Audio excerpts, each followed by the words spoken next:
Hey folks, with us today, Brennan from RightMessage. Brennan, super happy to have you on. Yeah, thanks, Nicholas, for having me. So let's start with the most important thing. What problem does RightMessage solve for its users? So what we do is plain and simple. We make it easy for companies to better understand and segment their audience and then do something meaningful with that. Usually change up pricing pages, sales pages, show better option forms, show better, call to actions, that kind of thing. Who's the typical buyer for that? So our best customer, to be honest, is software companies, other fellow SaaS companies, people that have different stages of the customer journey where you're kind of in the awareness stage all the way down to like really great customer. We do have a good amount of like e-commerce companies and kind of these big, very profitable solo creator types who are using us also, but software companies are by far the people who get the most value out of us. Interesting. And then I would love to dig into that immediately because you said that you have like the most category, meaning like the SaaS companies who are like the biggest chunk of the customer base.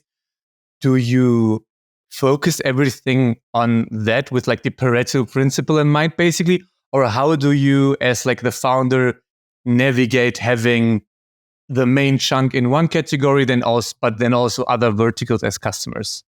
So that's I like that question because that's literally what we do as a product. So one thing that we do is if you're on our website and we know you're a SaaS, you're going to see social proof of just software companies that use us. You're going to see language that is dialed into SaaS. Whereas if you're, say, in the creator/digital product realm, you're going to see logos of companies we've helped there and so on. So we do a lot with trying to kind of dynamically niche our website depending on who you are. I think one thing that we have been struggling with, or I've been struggling with personally as the founder of the company and the leader, is my background before this was very heavily in that kind of creator space. So a lot of the people who follow me, a lot of the people on my personal newsletter, they're all kind of these creator types who a lot of them do benefit from RightMessage, but we're kind of trying to go increasingly more upmarket and going towards companies that have like marketing teams rather than a solo creator who's selling courses or something like that. So there's been that kind of weird interplay where my natural advantage is I have a good amount of people on my personal email list and so on who fit squarely into one of those categories. They're just not the best category for RightMessage we're finding. And is that basically strategically just to get the ARPA bigger so that you can have, first of all, like, of course, like more money collected, but also like more things you can do on the marketing front? Or why do you push there strategically? Well, it's because I think we're increasingly discovering that the people who financially do the best with us are the kind who would do really well with like A/B testing software. And for A/B testing software to perform, you need to have a really dialed in funnel. You need to have decent enough volume. And if you've got like 5 people a month going to your website, you're not going to get an ROI. And we're increasingly realizing the same thing. So, a lot of creators might be selling a kind of an inexpensive product where the math just doesn't work as well as if you're selling say a subscription product that has a LTV of like $3,000, $4,000 or something like that.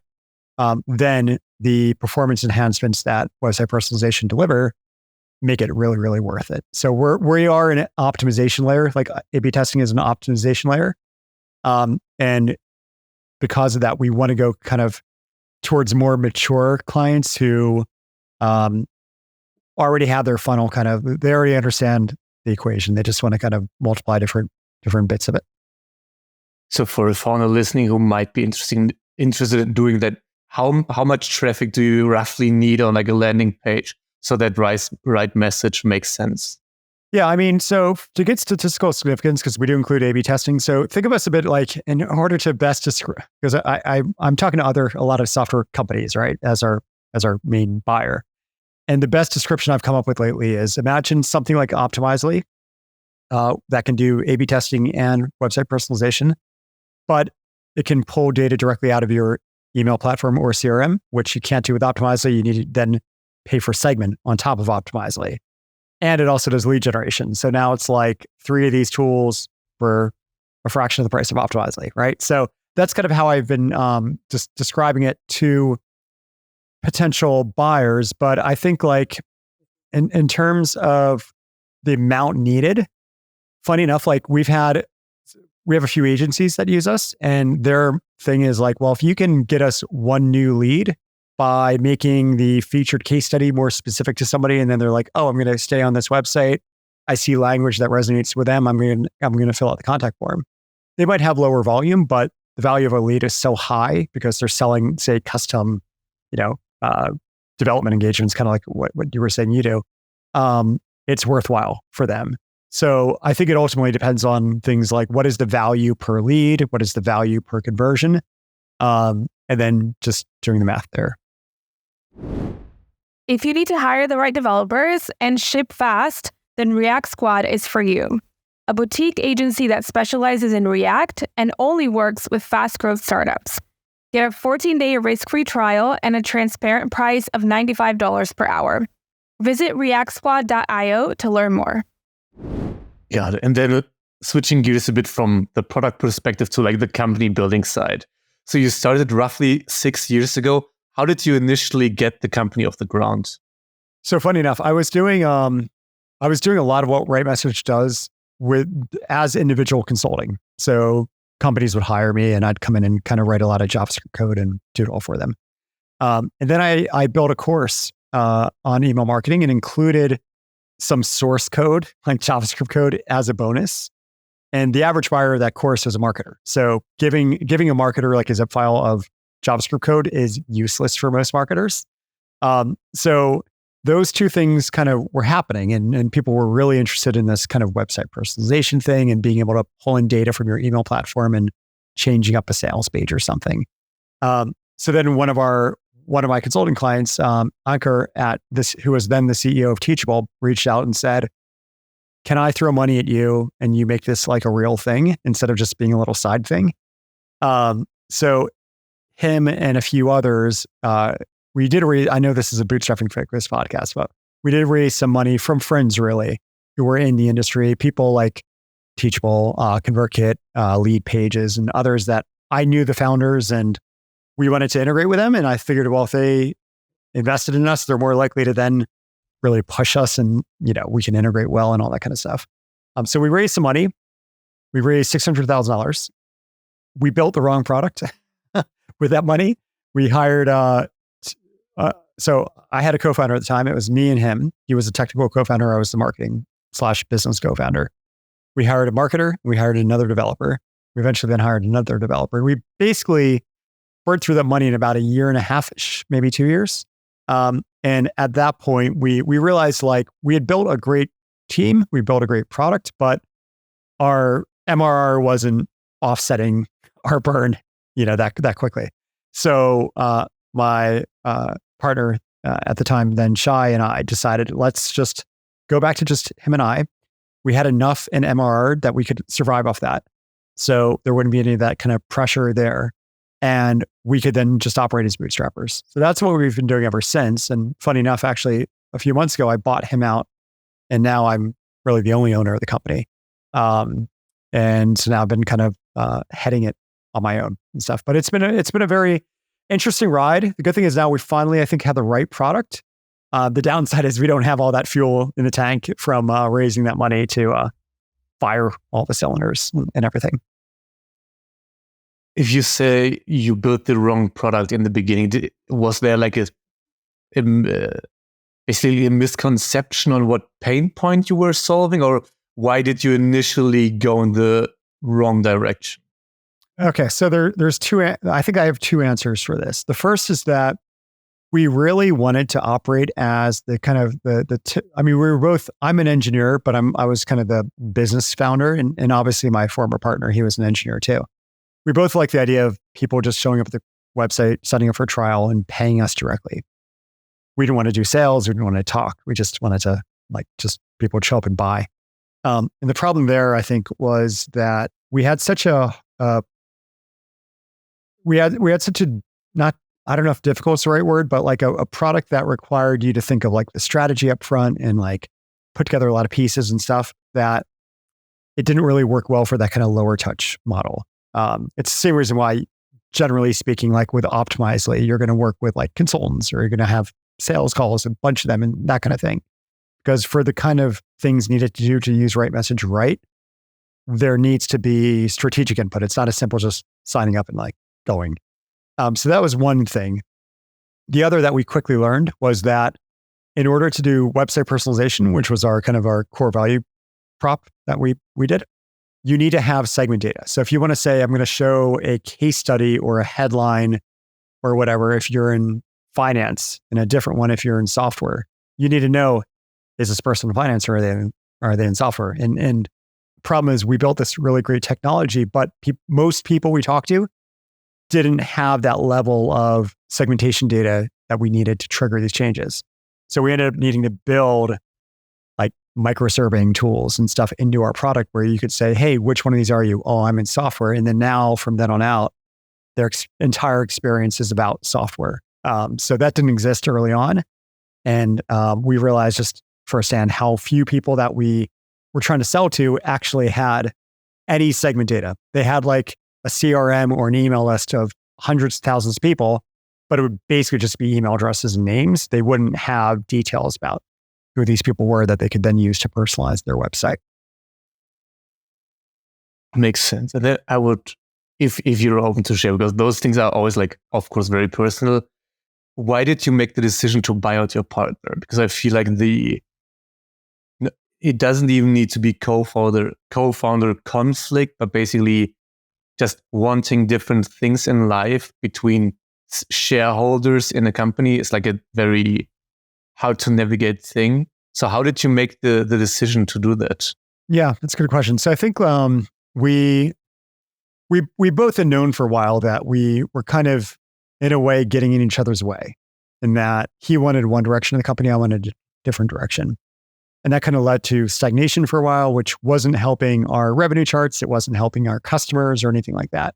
So we were kind of faced with, well, we have three options. Either we try to sell the company, which at the time our revenue was declining month over month. So that becomes really hard to sell. We could either just shut it down and just say, sorry, everyone, like we're closing shop. Or one of us could just buy out the other and really take charge and go in the direction that he wants to go in. So that's the one we ended up doing, which is hard. I mean, for me, because obviously I had to fundraise on my own to buy out his equity.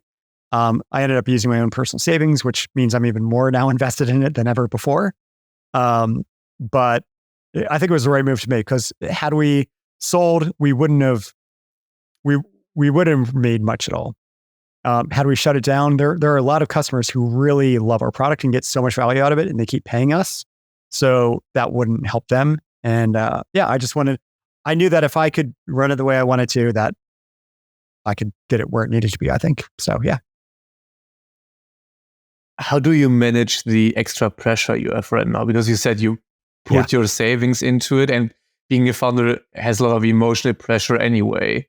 So tell us a bit about like the emotional part of the situation right now. Yeah. To be honest, I don't know if I fully consciously thought through enough about how it all affects me. That makes sense. I just know that right now again, this is only a few months ago, I inherited the thing, which meant he used to do development, because when we kind of scaled back to just him and I, he was developing, I was selling and doing the marketing site and things like that. So now I'm doing it all. Fortunately, I'm a coder, so I can kind of, like, I had to get familiar with the code base and all that kind of stuff. So I've been working on that, but I actually kind of really, to be honest, enjoy it, where I'm spending about half my week on the code and the other half doing sales calls and things like that. So it gives me a really nice, because before I'd be doing the sales calls and trying to like communicate to him what I thought all this feedback I was getting had to do with making the product better. And now it's like, there's no friction, right? It's just like, I'm the same person. Obviously, I know that's not going to continue to scale with us right now. I don't mind sharing the numbers. We're hovering at about 20,000 a month in MRR. So we're not like new, but we're not like a runaway success. But for effectively a one-man show at the minute, I have a few contractors that I pull in as needed, but it's profitable enough. Like I'm not like looking at like a burn chart of like, we're going to fail after X months. Yep. And now we're starting to grow again month over month, which is really great to see because we're getting this renewed attention on it. We've been shipping like crazy. We started to, one of the things I'm okay with is getting on these sales calls. So I've been doing a lot of these and trying to figure out how do I go about doing like a sales demo and that kind of thing. So I've learned a lot in the process. And again, I've been, like you mentioned, I've been doing this 6 years now. So you'd think I'd be a lot further along at this point, but we just had a few years of effectively stagnation after, I think the high of like, we had a team, we had all this momentum and excitement, and then it kind of like ran out of money and we had to kind of start from scratch, but it wasn't from scratch. It wasn't a new company. Now, in retrospect, that was a bit demoralizing, I think. It kind of demoralized both of us. So we just kind of let things continue on. But now I kind of feel like it's, because I know I'm the sole decision maker at this point. I'm not needing to like negotiate whether we should do this or not. There's just a lot of renewed, I think, excitement going into the product, which I'm excited about. So, do you feel like taking the money early on was basically like the right decision? So would you do it all over the same, or would you in retrospect, of course, like hindsight is 2020, but would you do it all over? Would you hire like a smaller team, or like what would you do differently for the people who are like in this not so fun economic situation right now overall in tech? Like for those who like are in the situation of thinking or having the opportunity even to maybe get like 50, 100, 200K to kick it off, even though they want to go bootstrap long term. Like how would you manage that if you would do it all over? I mean, I think there's a few different models. Like I like I don't even know what you'd call them, but Tiny Seed, who they kind of do like bootstrapper friendly capital in a way. Yeah, it's like 100,000 they give you or something. Yeah. Their whole thing is like, we give you the personal runway you need for a year. So you're not worried about like quitting your day job and then like needing to get revenue up ASAP so you can afford it. So I think like in that case, it might be okay. The only hard thing there is like, oftentimes if you get investors, they're going to want you to actually really grow the thing, right? Which if you're kind of operating like a bootstrapper, you probably have a longer time horizon and more humble growth ambitions. So that's why I like Tiny Seed as a model, because their whole thing is like, look, all we want is just for you to be able to give yourself a year where you're not feeling the pressure of needing to build up and like revenue out of the gate. So I think like that would have been better. Now, I wouldn't have needed to do that because back then I still had another business selling courses and stuff that was making me good enough money, and I could have done both. I didn't have a day job. But I think like if you have a day job and you just don't have the energy or the time to like properly build a product, something like that makes sense, I think. But in retrospect, I don't think I would have. I like to, I thought going into it that the connections through these investors would be a lot more powerful than I think they really have. And maybe that's my own fault. Maybe I haven't like pushed them enough to do stuff on my behalf. I really just send an investor update email monthly, but I don't really like try to get them to like heavily push us or anything like that. But I think now, like going back, if I could do it again, I would have bootstrapped from day one and only taken money when I really knew that I had product market fit, that I knew how to really acquire people reliably, like acquire leads reliably. And once I had a solid channel, say like a paid acquisition funnel that worked really well, then I'd try to get money so I could throw more money at that funnel. Instead of doing it early on, just to kind of keep the lights on, which is effectively what we did. So basically building up like a small, tiny fire first and then putting fuel on it instead of getting the cash right away. Exactly. Tiny fire and the right fire. Like that's because again, the parallel I always give is like, we built this great rocket ship. We just went in the wrong direction, and I think you see that unfortunately a lot where you go into a product and you really you've thought it through in your head about how it should function, who it's for and stuff. But then as you start to get into it, you realize that your assumptions were incorrect. So course correcting is often painful and expensive. How do you plan to basically to get from where you're currently at like 20K solo again to where you're where you want to go. So first of all, like, what is that state of where you want to go, and how do you, as now a quite experienced entrepreneur, like set the plan for yourself to get there? Yeah. So I have an ambitious goal, which is 35,000 MRR by the end of the year, which is a lot compared to where we are now. But that was us at our peak. That's the highest we ever got to, was 35,000 a month. So at one point we were there. Why I want to get there is, at that point, that's when I'm going to bring on another full-time developer to work with me, so I can focus back on sales and marketing only. And how I'm doing that is I'm kind of changing up exactly what I'm doing, because the biggest issue we've had when it comes to demos is I give a demo and I'm like, look at all these things you can do with RightMessage. And the response is always like, yeah, this is cool, but it's a lot of work. Like, we need to think through, what pages are we going to personalize? What content are we going to change? If we do change the content, what are the different headlines we're going to use, and so on, which takes a lot of strategy.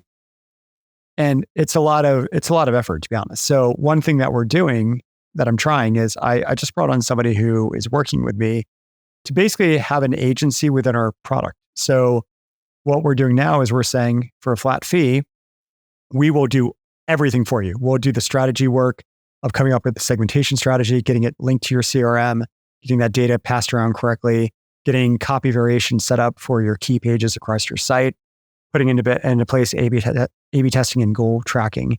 And basically that's the objection that they have, is like that work. So we're saying we'll do that for you. And the benefit there is we're selling it now for $2,000 to $3,000 a pop. So we're getting a nice burst of revenue. And these are now people who are paying a few hundred a monthly for the software. So we've been able to grow pretty aggressively over the last month since we started doing this, because my call to action at the end of the demo is not like, yeah, so go sign up for a trial or something. Like, it was always a little weak. Now it's, okay, next step is we can do all this for you. And there's ways to experiment with this that I haven't even looked into yet. Like, I could do maybe discount it if they go for an annual plan, or, I mean, there's things I haven't even touched, but right now we're pretty busy doing this. And we've had people who've wanted to use this for a while, but don't have the know-how to best leverage our tool. It's kind of like if you threw, in the mid-90s, an email marketing platform at your average business and said, do email marketing, they'd be like, where the hell do I even begin, right? Because it was such a new concept then. And I kind of feel like we're there now. So if I can just say, we'll do it all for you, we get you all set up, and then that's the objection. So far it's been working out pretty well. So my goal is keep doing a lot of these one-off, but I'm adding a few hundred in MRR at a time, along with raising a bunch of money up front.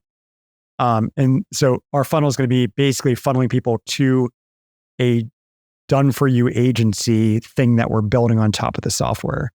Now, there are things I'm worried about with that. Like, well, if we do this, if we're primarily the consumers of our own software, because we're using it on behalf of our clients, our customers, that's going to potentially affect the product. Maybe the onboarding won't be as good long-term because we're the ones using it a lot of the time, right? At least initially.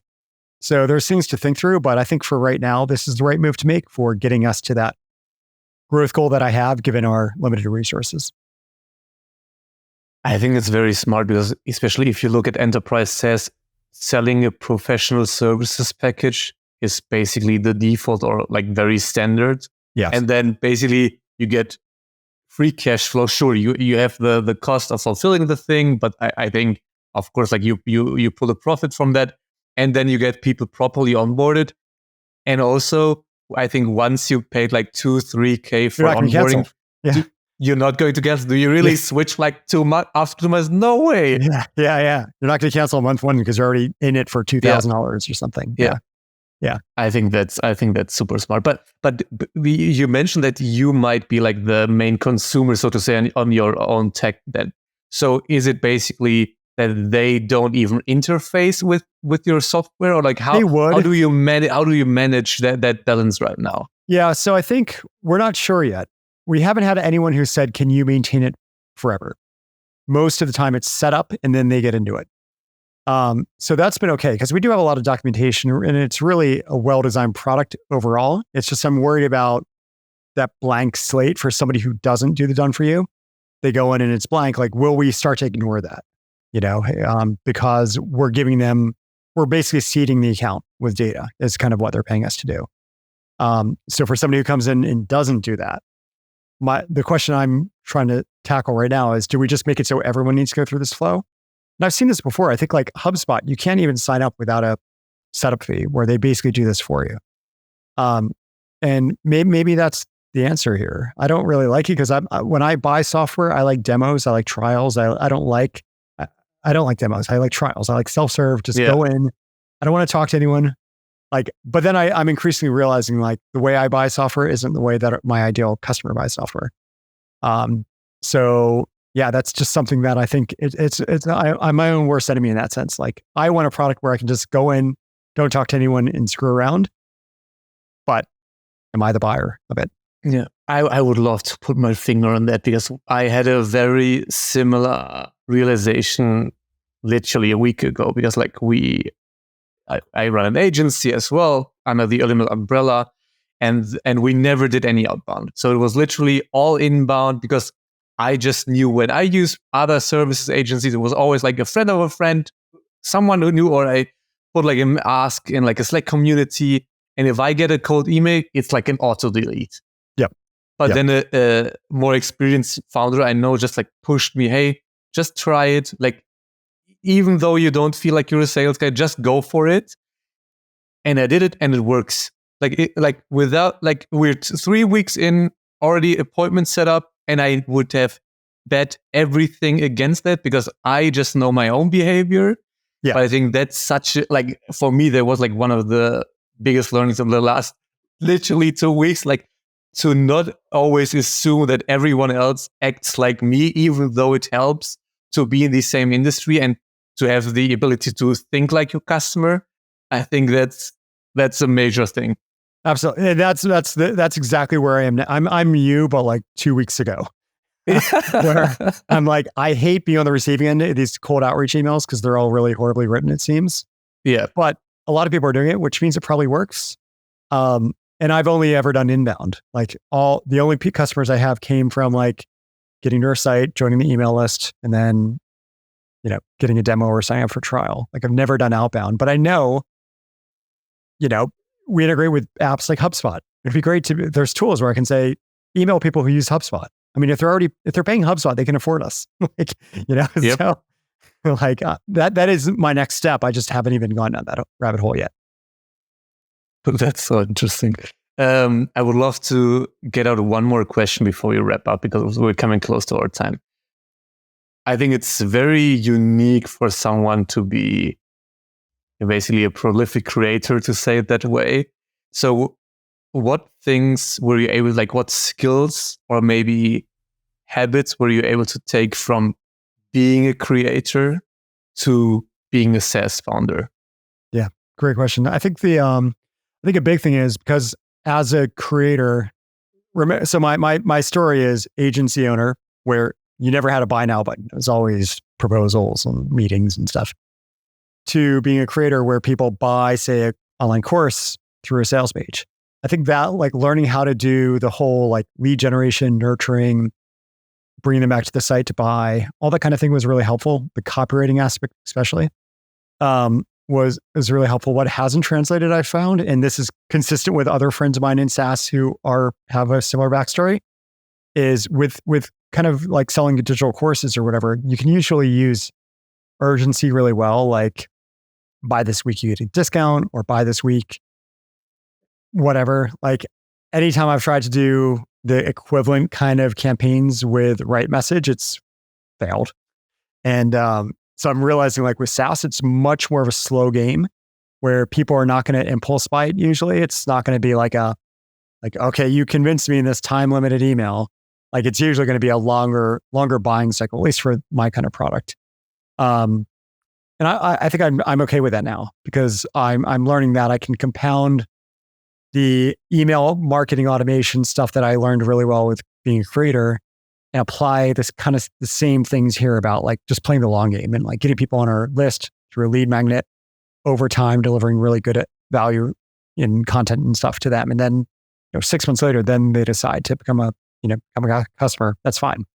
Especially if those systems are in place. So I think that's the big thing, is just that kind of Because again, when you're doing everything high touch, where you're an agency owner, my only experience was like, okay, we have a lead. I'm going to talk to them one-on-one. Like it was never like an automated thing, right? It was always higher touch and so on, which again, worked really well. But I'm trying to find that middle ground, I think now with SaaS, where I'm trying to do high touch, but I also want to have a backbone of automated campaigns that are delivering really good nurturing and stuff.